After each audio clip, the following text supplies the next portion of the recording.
Our guest today served as the Chief Executive Officer of the Chicago Public Schools from 1995 to 2001. He transformed the nation's third largest school system from what was thought as, and I quote, the worst in the country, unquote, to, quote, a model for the nation, unquote. 11 months ago, our guest today was appointed superintendent of the Recovery School District in New Orleans.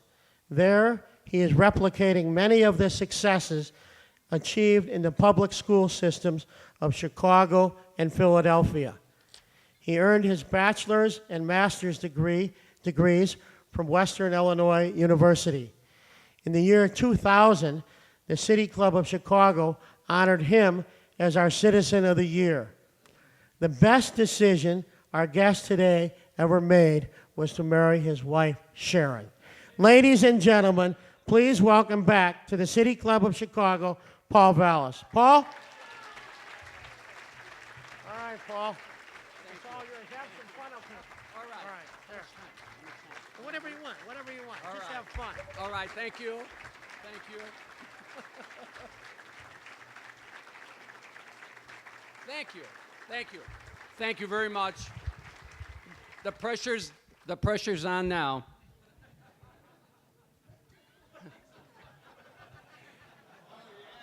If I move back enough, it'll look like I have hair.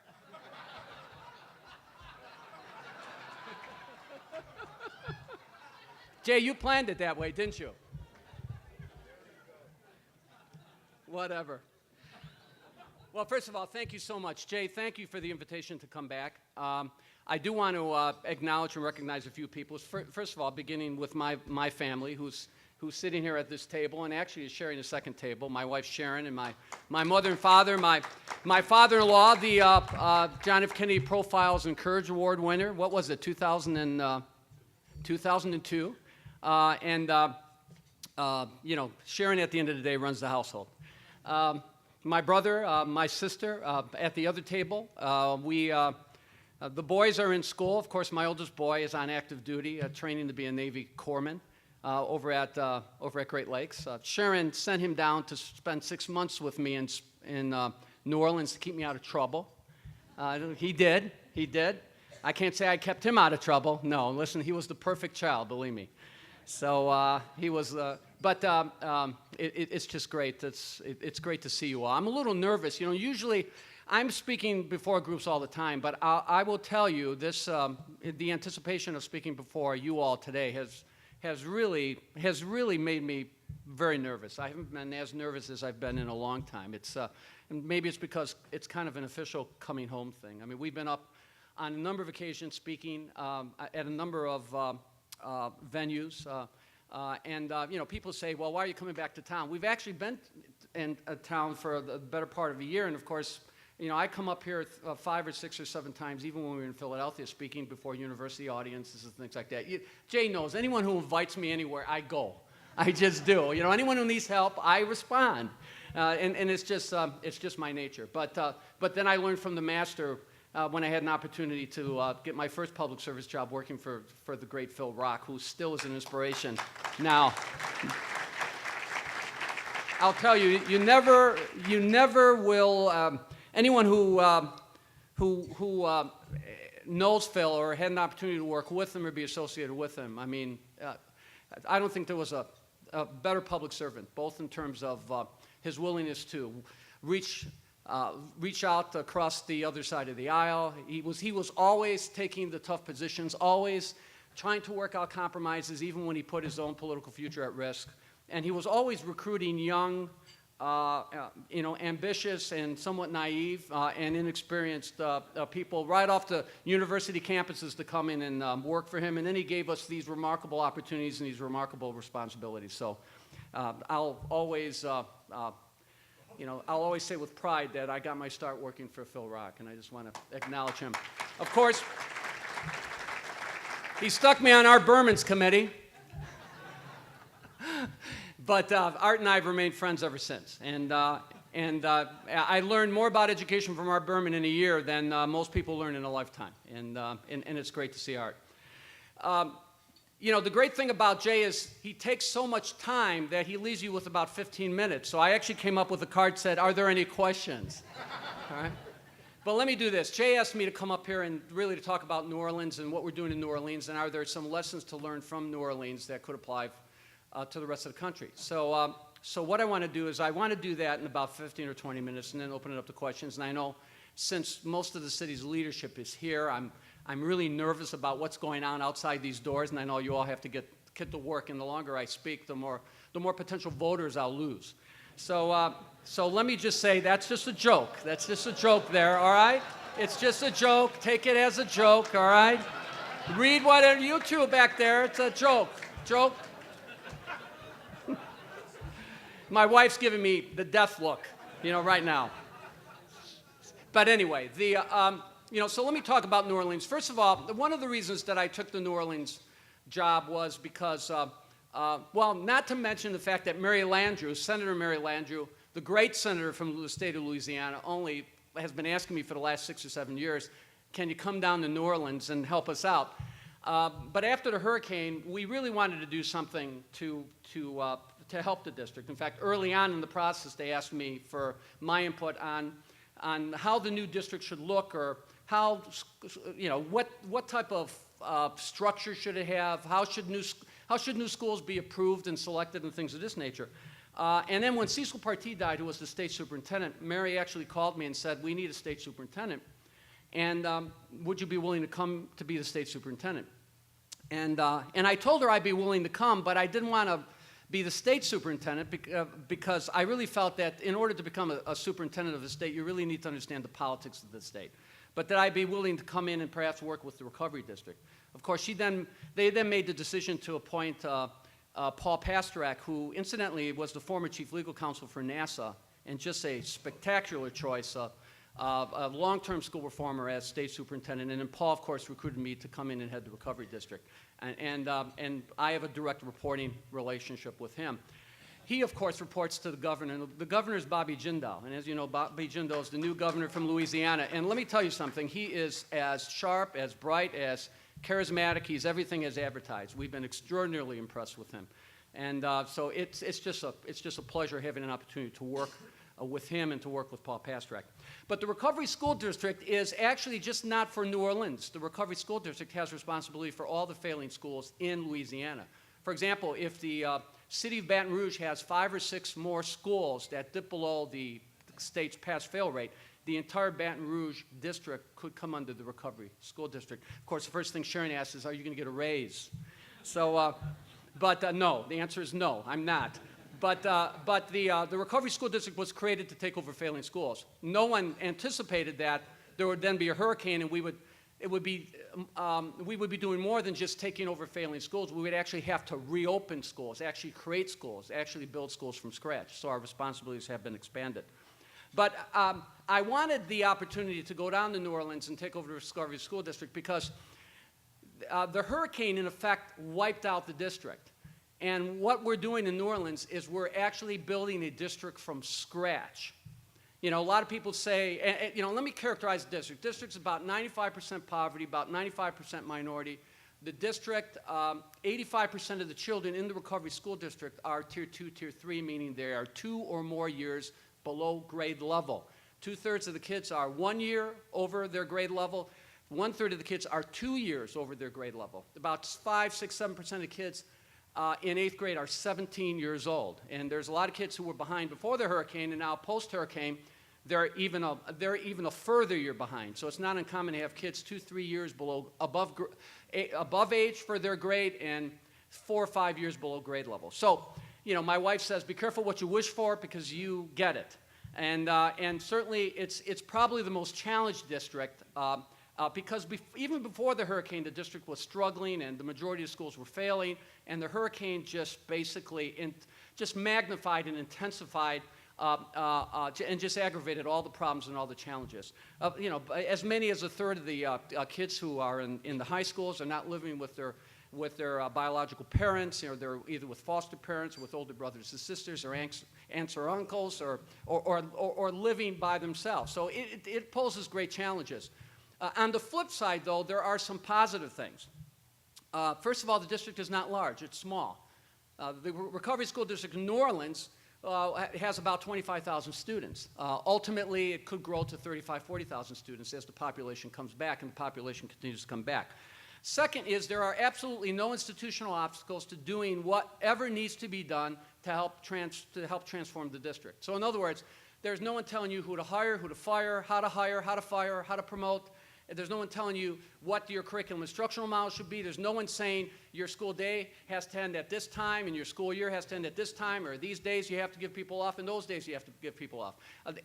There's absolutely no institutional obstacles to preventing you from designing your schools and selecting your staff and selecting your curriculum and structuring your school day to the benefit of kids. So that opportunity was an opportunity that I did not want to pass up. So this is, like my wife says, this is where the rubber meets the road. We're going to find out just how good you really are, because now no more excuses. You can't complain about the school day ending, contractual obligations 3:15, 3:30. You can't complain about this or that. There's no obstacles, you know. And at least over the short term, money's not an obstacle either. Although once the startup money and the restart money and the FEMA money begins to dry up, then, of course, you know, we've got to bring spending within our revenue projections.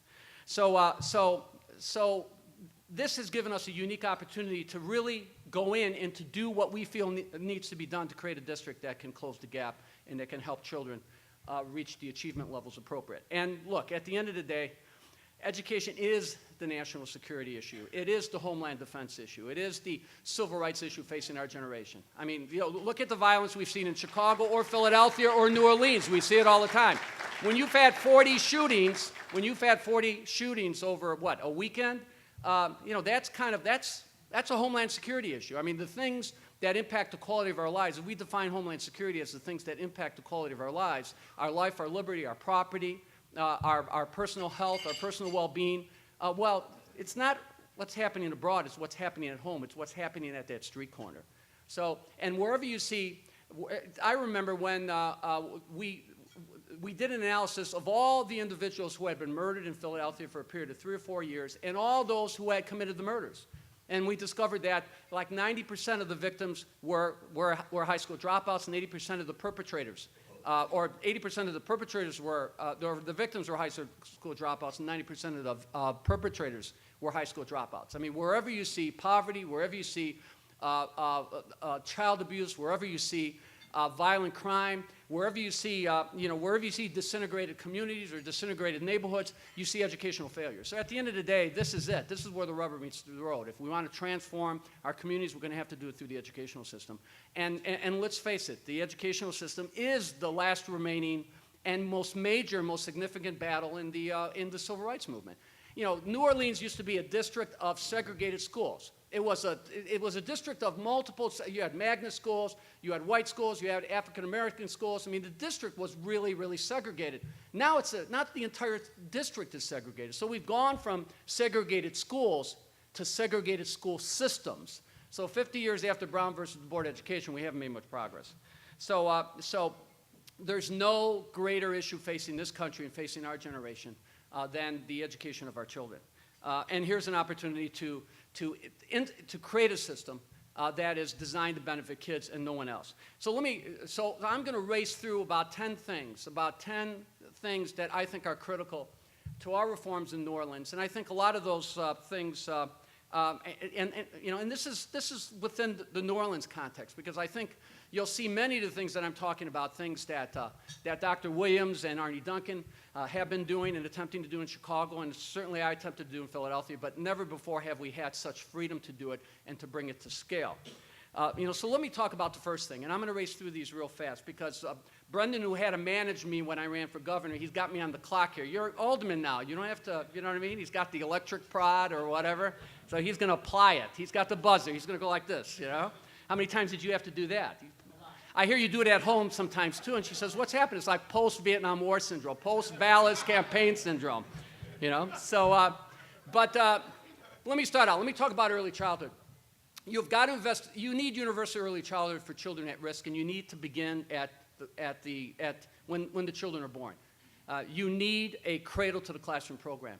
60–70% of the brain development occurs during the critical 0 to 3 years. Children, if you reach children at 4 years old and 5 years old, it is not enough. You need to reach children early.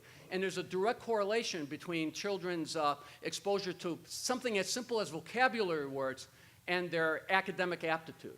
Inner city kids are exposed to maybe 1/4, 1/5, sometimes as many as 1/10 of the vocabulary that affluent children are exposed to. It could be as simple as that, vocabulary and interaction. So you've got to invest. You want to solve the problem, invest in university early childhood, target children at risk, and begin at the age of 0. We had this remarkable little program in Chicago called Cradle to the Classroom, run by Virginia York. And after 7, 8 years, they did an analysis of how the children had progressed. In fact, the Tribune did a whole page editorial on the program a number of years ago by Cornelia Grumman. And there was literally no achievement gap for kids who had been in the program. And I think the parents who had been in the program, the mothers who had gone through the program, were 4 times more likely to graduate. If you're going to have universal early childhood, you need to have 3 components. First of all, you need to have an early literacy, early numeracy component. Kids, it can't be babysitting. Secondly, you have to have healthy kids, healthy minds. You have to intervene to identify children's problems at a young age. You do it now as Irving Harris, the ounce of prevention. You do it now. You identify problems now. You correct the problems now. You're going to be saving. You're going to be saving an enormous amount of money later. And you have to have parental training. We've got to educate the next generation of parents. You know, there is no training requirement to be a parent. I mean, how did my wife learn to be a good mother? Her mother. How did I learn to be a good father? My mother. I mean, at the end of the day, sorry, Dad, he was always working, all right? I'm in trouble now. But at the end of the day, we need to train the next generation. And so you have to bring this to scale. And you know, there are studies that have been done, even of the child parent centers in Chicago, that show when you have this early intervention, children are less prone for violence, children are less prone to become juvenile delinquents, they are less prone to be children who are abused later in life. So you want to talk about an early investment to address the issue of crime, invest in early childhood education. Second is managed instruction. I am a firm believer that you have to have a managed instructional system. You've got to teach children to grade level standards, and you have to standardize your curriculum instructional models across the system. You know, I learned most of what I brought to my educational experiences as an instructor in the service. I was an instructor at an officer's candidate school, and I was amazed at the ability of standardized curriculum with benchmarks and with data-driven instruction and with focused professional development, the degree to which it turned ordinary individuals into superior instructors. So, and there's enough research out there where we know what all the superior curriculum instructional models are. So it's a matter of selecting the best ones based on data, aligning them with the state standards, providing intensive professional development on the curriculum instructional models, and then monitoring that instruction, and then implementing it, and then using data so that teachers can follow the children's progress, and so that they can assess and evaluate, so that they can intervene in the 3rd or 4th or 5th week and not wait until the 1st semester to draw the conclusion that the child is failing. So if you look at all the research that is out there, high-quality school systems. You know, everybody talks about KIPP being this unique charter school model, but every KIPP school is identical, and every KIPP school across the country uses the same KIPP standardized curriculum. So what does that tell you? So there's no substitute. Plus, standardized curriculum takes ordinary teachers and turns them into adequate teachers, and sometimes extraordinary teachers. It takes new teachers that have content area mastery, but perhaps don't have teaching experience, and it gives them what they don't have: superior curriculum instructional guides to get them started. And it takes teachers who are overwhelmed, and it provides them with the instructional resources that they need. Third thing is increased instructional time on task. Ladies and gentlemen, we're still using the Farmer's Almanac.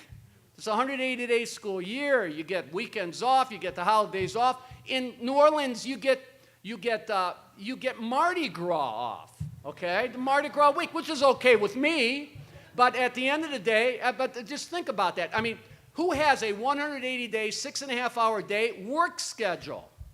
You know, my new Teach for America teachers who came to work for me, I was able to increase the school day. All the kids in our school system next year, have a 4:30 instructional day. 8 o'clock in the morning, 4:30. And schools are open through July. 25% increase in instructional time on task. The good thing about it is with all the new Teach for America teachers and new teachers, new schools that are coming in, they actually think that that's like a part-time schedule. You know, so actually going to 220 days and going to an 8-hour day, 8.5-hour day, this is wonderful. They love it. But you're not going to close the gap no matter how good your standards now, no matter how good your instruction is, unless you lengthen the school day, unless you increase the amount of instructional time on task. The only alternative to that is to continue to dummy down the curriculum. And if you have a longer school day, then you can do enrichment, and you don't have to shortchange science and the arts and languages, et cetera, and all those other things that help in early brain development.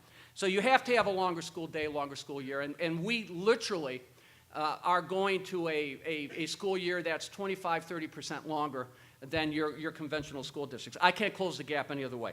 Fourth is you have to have accelerated. You have to have accelerated and enrichment. You can't segregate the kids academically. I remember when we put the International Baccalaureate programs in a number of our high schools, those high schools that received the International Baccalaureate programs, they took on a new aura because those high schools ceased to be kind of the high schools for the remedial kids. You've got to put enrichment in the schools. You've got to put International Baccalaureate. You've got to give kids access to accelerated programs. And sometimes even if you don't have enough kids who can meet those standards, dual enrollment programs, even if you're enrolling one kid in the dual enrollment program associated with the university, you're giving that one child access to accelerated programs. Online education, your cyber school. Chicago has a cyber school right now. K-12, who has the same charter school in Chicago, is going to be opening a cyber school in Louisiana. Every single child in the New Orleans public school is going to be able to take 6 or 7 foreign languages through the cyber program. Foreign languages that I can't afford to provide them, or I may not have enough children in that school to provide them. AP Honors, Advanced Placement, Accelerated. All the children in our high schools have laptop computers. There's 400 courses on those laptop computers. Even AP Honors, Advanced Placement. We have this child at Rob Wine who doesn't have enough children to offer gifted trigonometry, who's taking gifted trigonometry on her own online through her laptop computer. So you've got to have accelerated. You've got to raise the bar. The goal of public education shouldn't be to get kids to grade level. No one wants to send their kids to schools where the ultimate goal is to get them to proficiency. School choice. Look, if anybody's wondering whether or not I have a chance of becoming a candidate for governor, look, I've become even more school choice, and that's certainly not going to help me with certain constituencies. I have never opposed subsidies for parochial and private schools, and I never will. And in fact, the governor has an initiative right now in Louisiana, a scholarship that they're going to provide poor, low-income children with opportunities to attend parochial and private schools. I support that. I'm the only superintendent to support it, but I support it, and so does the state superintendent. You can't be against school choice and be for kids. I made a decision a long time ago that I was not going to oppose anything that benefits kids, regardless of which schools it's benefiting. As simple as that. In order to save New Orleans, we need school options, whether it's parochial, private, whether it's charter schools. Half our children right now in New Orleans are being educated in charter schools. 1/3 of the kids in Philadelphia were being educated in charter schools and privately managed schools. I'm agnostic. I don't care who's managing the schools. I don't care as long as we're expanding school choice. And our position with the Archdiocese of Louisiana is to offer the Archdiocese a charter. So rather than close a financially failing parochial school, redesign that school day, tweak it, however you want to do it, so that we can convert that school to a charter and keep that school open.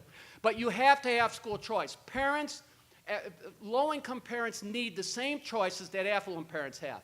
It not only creates competition, but it allows parents to then become more engaged in their children's education. When you have no choices, sometimes you give up. Sometimes you resign yourself to the failure of that local school. But when you have choices, sometimes it has a liberating effect. So many inner city kids don't believe they have choices, don't believe they have opportunities.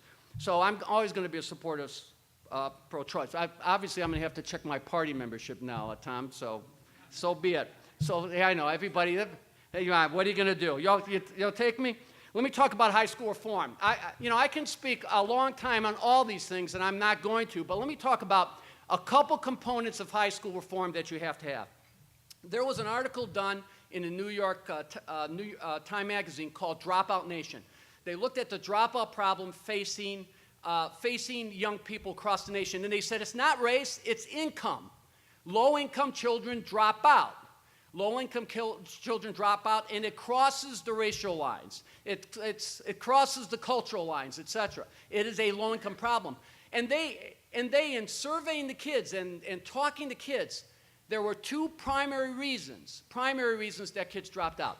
And, and look, obviously not being prepared for high school or not entering high school prepared for the rigors of high school, that's a part of it too, certainly. So, so we could talk about how we're standardizing the curriculum in our high schools and doing block scheduling for all our core subjects and how we're doing credit recovery and all these things. And believe me, you could spend a whole weekend talking about high school and high school reform. But there's two critical components that have to be a part of high school reform because it's about expectations. You see, what motivates you to study hard? The expectation that studying hard will lead to success.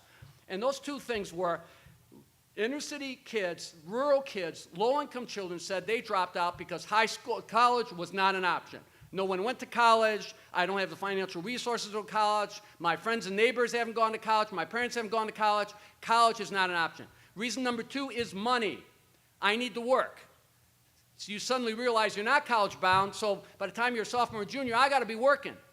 Unfortunately, because you haven't been college bound, you haven't been motivated to study hard enough, you enter high school, you hit that sophomore or junior year when you realize you got to work, but you have no skills, no discipline. You have not developed the necessary prerequisites to survive in the workplace, to go out and get a job. It's the vicious catch-22 situation. So we've got to do two things. First of all, every high school has to be connected to college.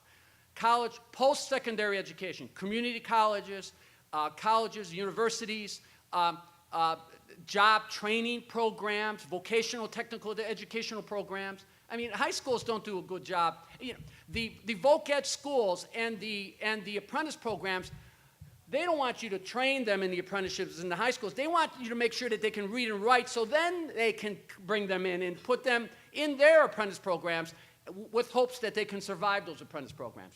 So what we're doing in New Orleans is every single high school is being connected to a college and to a university. And so all the kids, when they hit their junior and senior year, will be able to take courses for dual enrollment, whether it's at the community college, whether it's at the city college, whether it's at colleges and universities.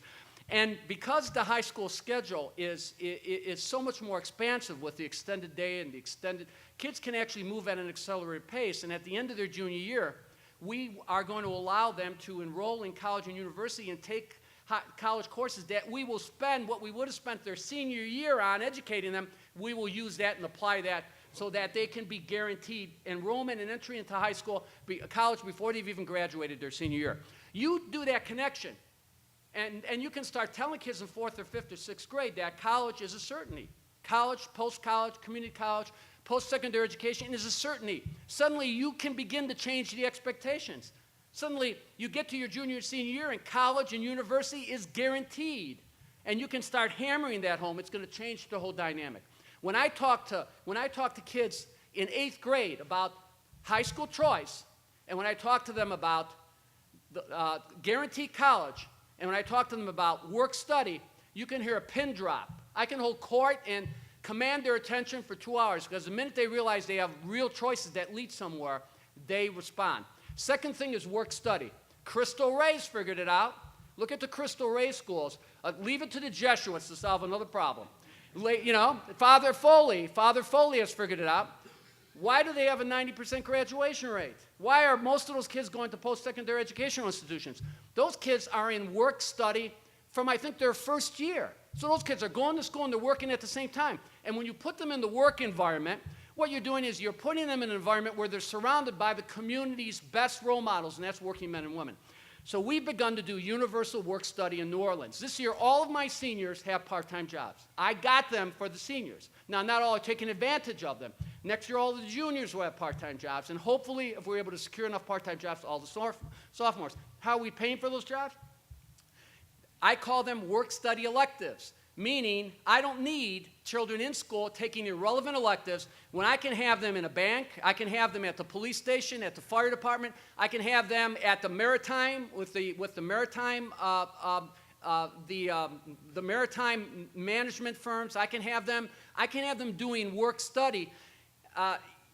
In a work environment, and I can give them some compensation for that. And I can use the money that I would have paid on these electives to finance and to subsidize the work-study jobs. You put kids, you connect college and post-secondary educational institutions to high school, your sophomore, junior, senior year, and you guarantee children work-study as early as their sophomore years, no one's dropping out. The kids are going to stay because there's something tangible. So that's what we're doing in New Orleans. Couple other things. Let me talk about teachers, best and the brightest. I do not believe that you need to recruit teachers with an eye towards those teachers staying in your school district for 40 years or 30 years. You need to recruit the best and the brightest, even if they stay 4 or 5 years. I am a big fan of alternative certification. Teach for America. I just wish we could keep Teach for America teachers a little longer. Teach for America, new leaders, new teachers for new schools. The teachers that emerge from the university system are not always the best and the brightest. We need to recruit the best and the brightest to teach in our schools. And that's what these alternative certification teachers are. And until we drag the university systems into school reform, so they're actually producing the type of teacher candidates that we need and that we don't need to radically retrain once they enter our schools, we've got to go to alternative certification. In Mississippi, of all states, they're designing a program where they recruit the top 10% of the teachers, of the graduate students in their universities, and they put them through a fast-track alternative certification program, and then they put them in their schools. Louisiana is moving in that direction.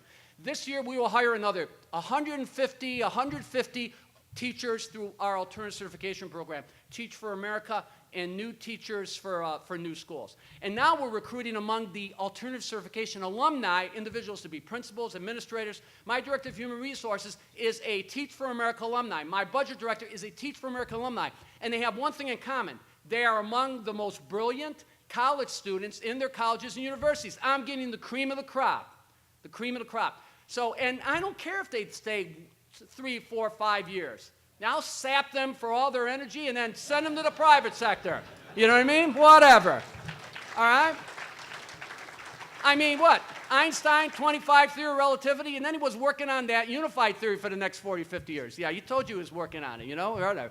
The bottom line, Mozart, by the time he was 25, most of the good work had been done. Only Beethoven continued to write good stuff beyond 25.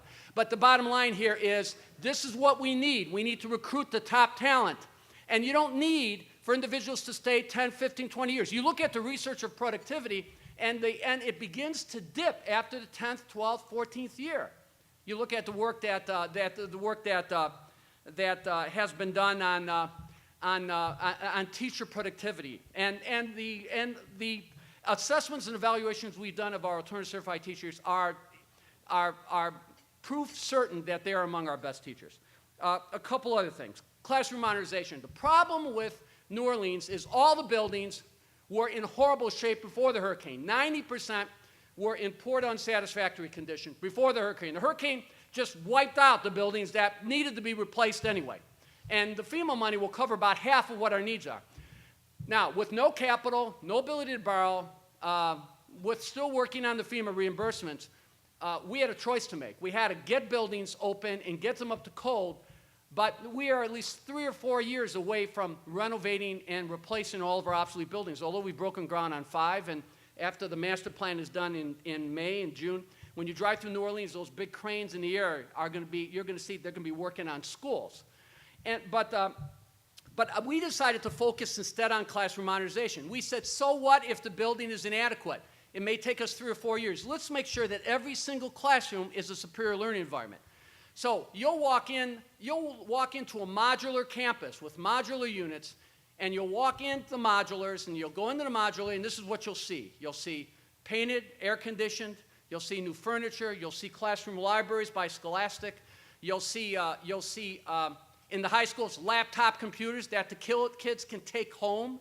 You'll see Read 180 workstations. You'll see smart boards and Promethean boards that are all tied in and plugged into educational resources that the teachers can access.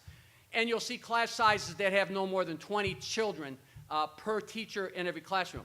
So it doesn't matter if the building's inadequate. That classroom environment where the children spend 75, 80, 85% of their time is a superior learning environment.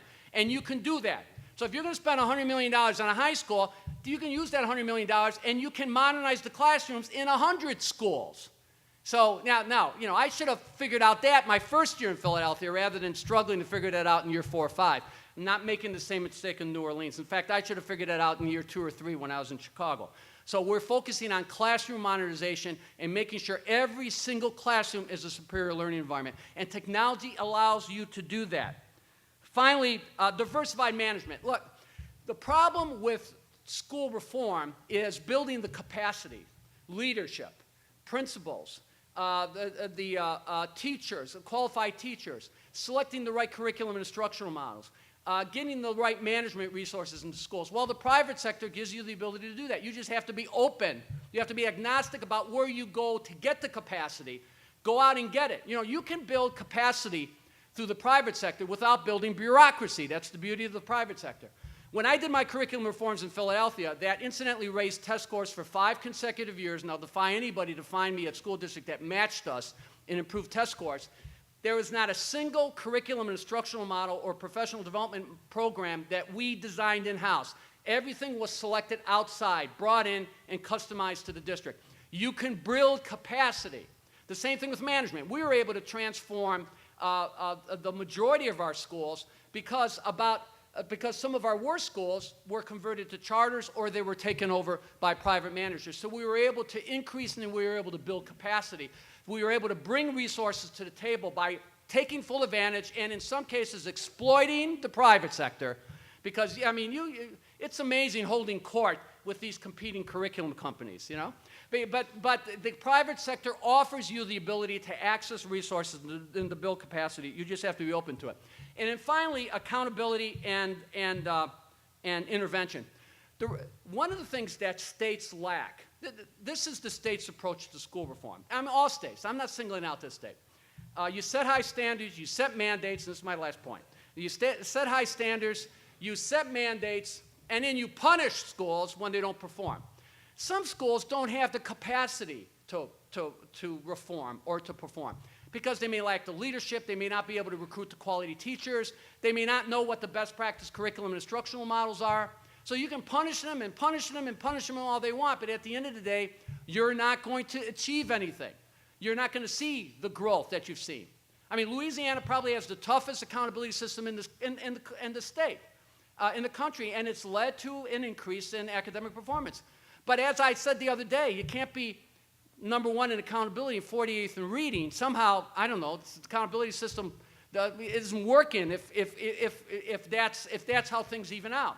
So what you have to do is what states are missing is the capacity to go in, and what's missing is an intervention arm or a school improvement arm, the ability to send someone in to assess and evaluate what the schools are not doing right, come up with a corrective action plan for that school, and then to stay there until that plan is implemented.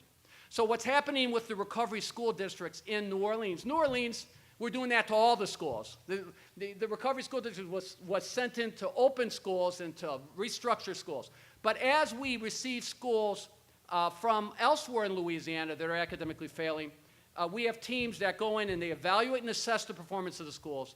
They then come up with a corrective action plan based on best practices because we all know what works. We all know how to transform schools and how to educate kids. It's just bringing things to scale. It's just having the leadership. It's just operationalizing the vision. It's just financing and sustaining the reforms. That's the trick. But what these intervention teams do through the recovery school district is they evaluate and assess, then they come up with a corrective action plan, and then they put the schools into 2 categories. If schools have the leadership, and it's just about having the right models, maybe having some startup money to purchase a new curriculum instructional series, is about restructuring how they use their instructional time during the school day. If they're doing all those things right, then you leave a team in place to help guide them as they implement the plan.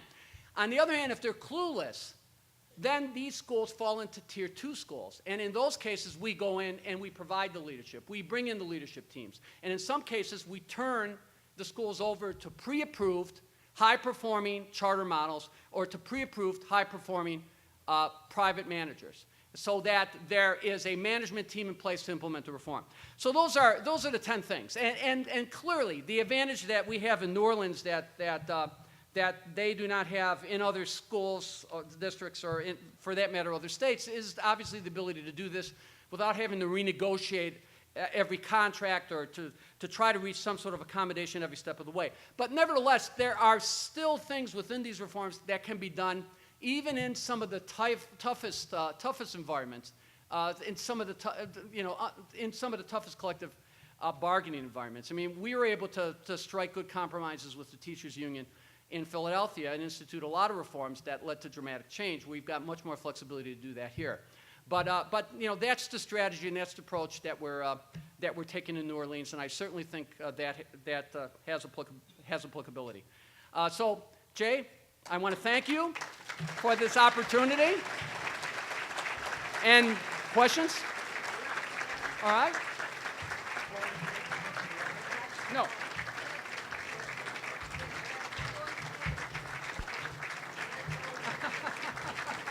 Thank you.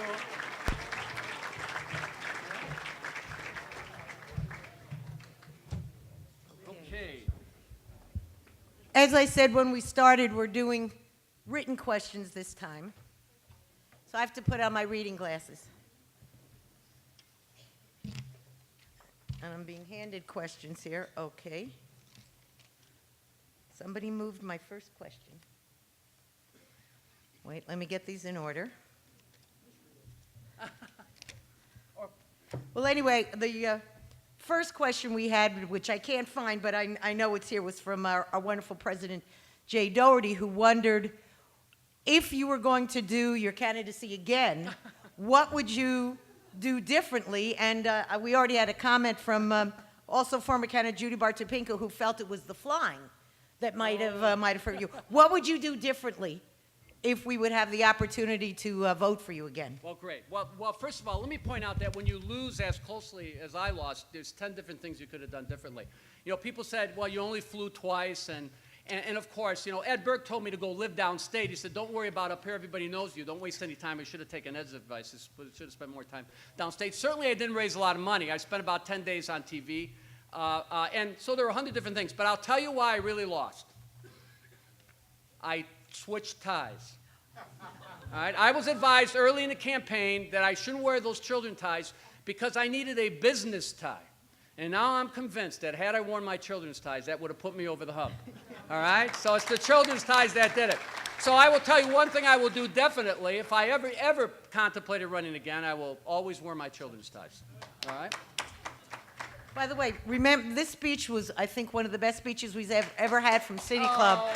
And you just miss me. no, yeah, we do miss you. And remember, you can watch it May 31st on CAN TV or on the City Club website, because this show should be passed along to anyone who has not been in this room. The speech was so incredible. Only if you're really bored and you don't have a lot to do, but that's okay. And then Senator Art Berman's question, which, okay, are you going to run for governor in 2010?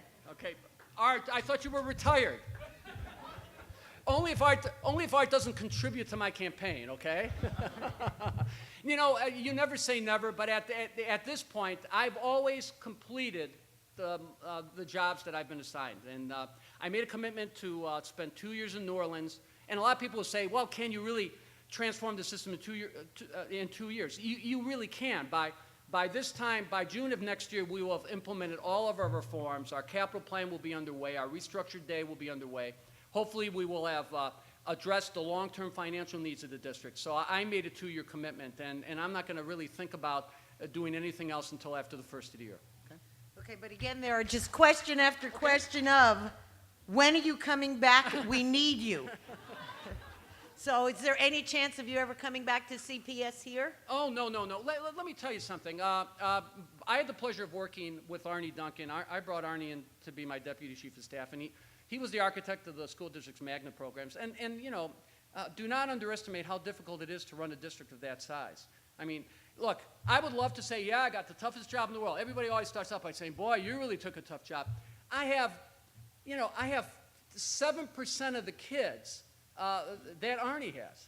I mean, at the end of the day, you know, someone's going to check my math and say, my God, you know, you're going to make, but the, you know, I have a fraction of the schools that they have here. It is extraordinarily difficult to manage a district of this size. I think the schools have continued to make progress, you know, and you know, and I would be more than happy to, you know, express some of my ideas about, or respond to President Williams' you know, request for ideas on some additional things that might be done that, you know, to help address the issue of youth crime. But at the end of the day, you know, I think Arnie's handled himself with a lot of grace.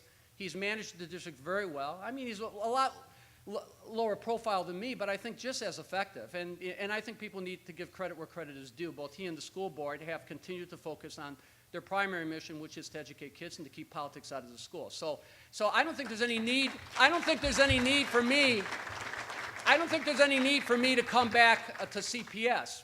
But obviously, there's a need for the state to play a larger role and to make education a higher priority. So I think the problems with CPS and many other school districts are state problems, not local problems. Okay? Well, you can come back in a higher capacity than CPS. We don't need you back there. Stella Black, who's a City Club member, asked the question of what is your opinion of the idea of boarding schools for CPS? Well, you know, I always supported boarding schools. The problem, what continued to kill us on boarding schools was all the regulations and all the mandates. Because I remember with Father Smith, we met with Father Smith out of Maryville about creating a boarding school. And at the time, and this was 10 years ago, it was like $28,000 a kid. So we decided to just expand our after-school extended day programs. But I think boarding schools are needed. There are some kids who need to be in that type of environment. But I'll tell you, you've got to, you know, if more than anything else, school districts have got to increase their instructional day. And what you have to do in school districts that have a high number of children who are at risk is you've got to not only increase the instructional day, you've got to increase the instructional year. You have to get the kids, I call it the prime time for juvenile crime. And that's between 3 o'clock and 6 o'clock. And we all know the prime months for a juvenile crime. So we've got to find a way to lengthen, you got to lengthen the instructional day or you're not going to make the progress closing the gap that you think you're going to make, no matter how good the instruction, no matter, the reason that many of these individual charters, some of the charters are struggling, but many of them are not, the reason charters like KIPP and other charters are successful is it's not rocket science. They go from 8, in the case of KIPP, to 5 o'clock. Each day, 5 days a week in instruction. They got Saturday instruction, they got summer instruction.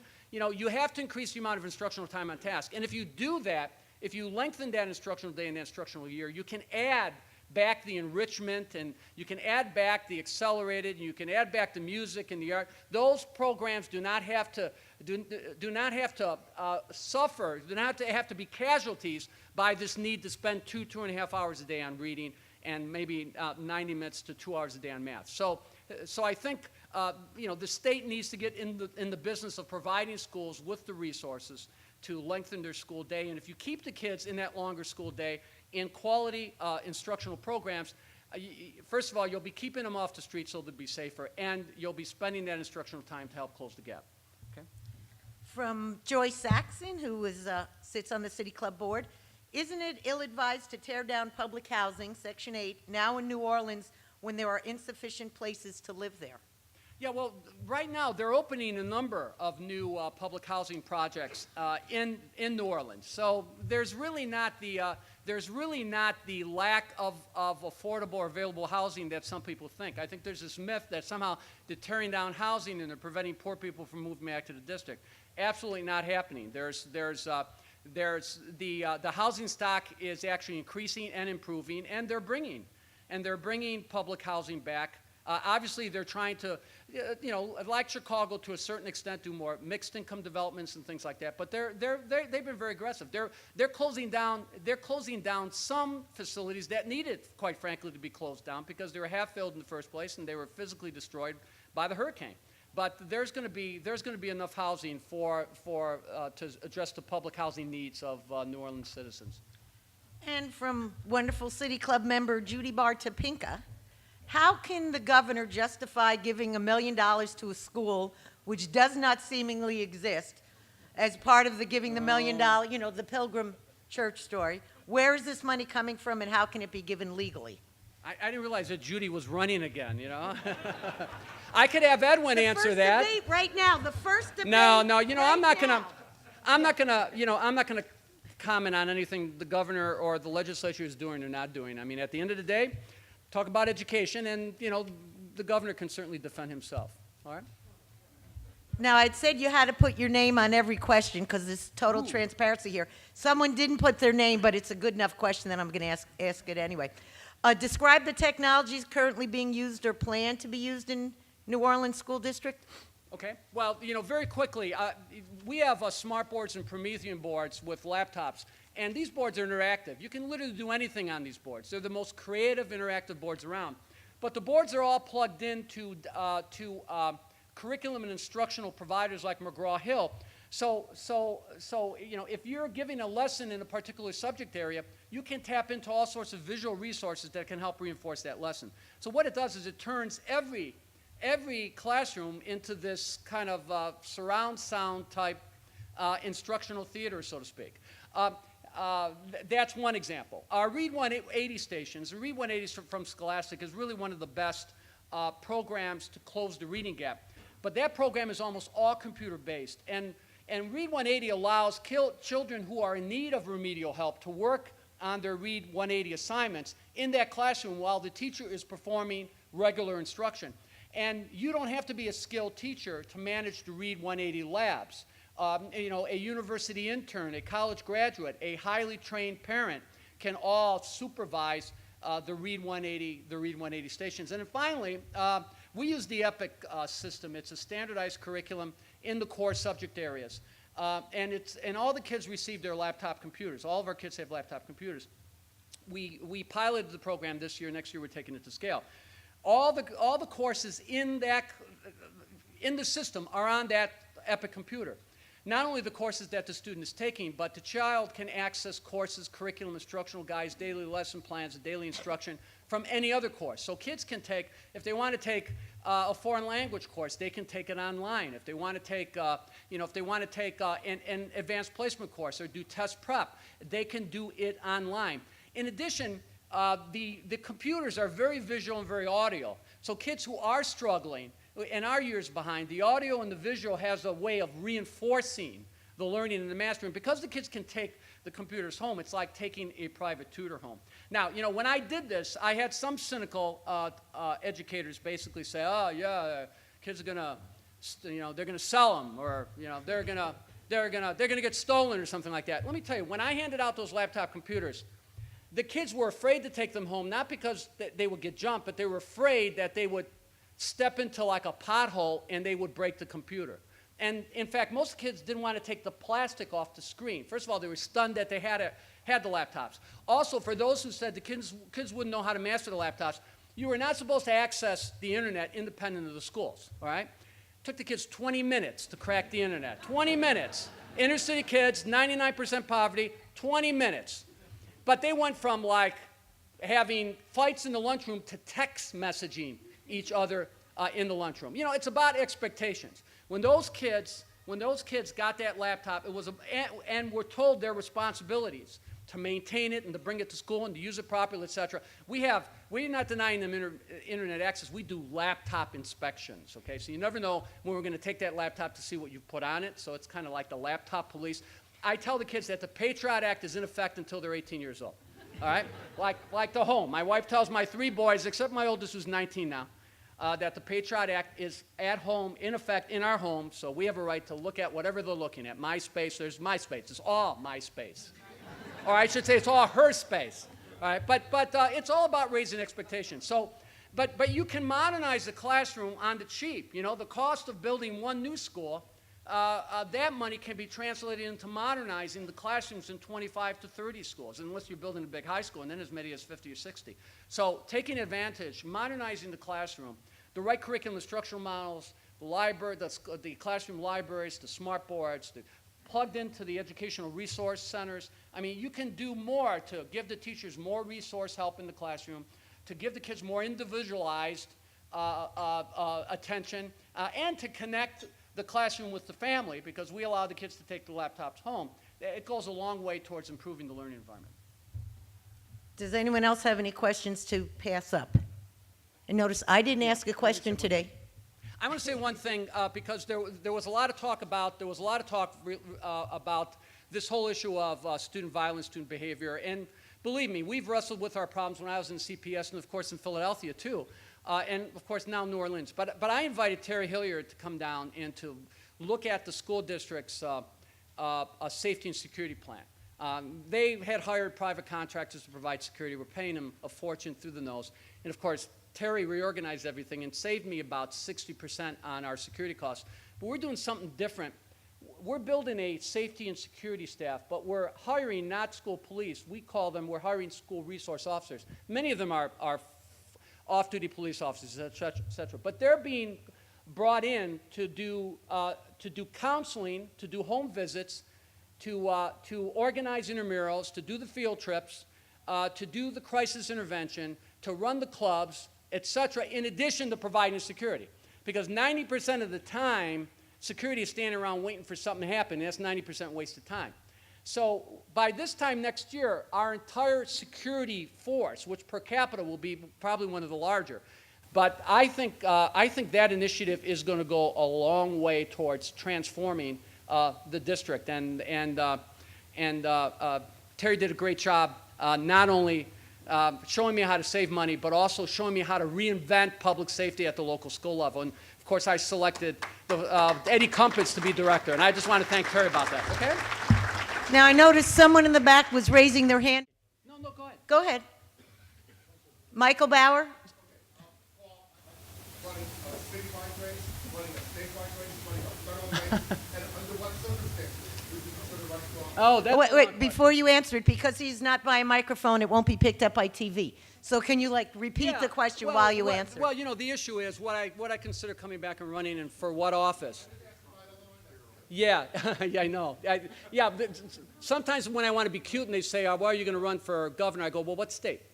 But no, I mean, I would never say never to running for public office again. I'd have no interest running for local public office. I've always had an interest in state government. I think that's where I cut my teeth on state government, working under Phil and Don Clark-Netch and Art Berman. And, so that would be the only, governor would be the only office that I'd ever be interested in. But that does not mean that I'm planning. It's just you never say never. The bottom line for me is I've got one more year in New Orleans, and I'm going to stay there virtually full-time until the job is done. And then really, after the first of the year, I'll start thinking about what's beyond New Orleans, okay? Yeah, that will wrap it up. Paul normally says something incredibly clever here, but I'm not as clever as Paul Green. But I want to remind everyone, oh, wait, that's right, you got to come back. Oh, yeah. He gets the 1-year membership in City Club.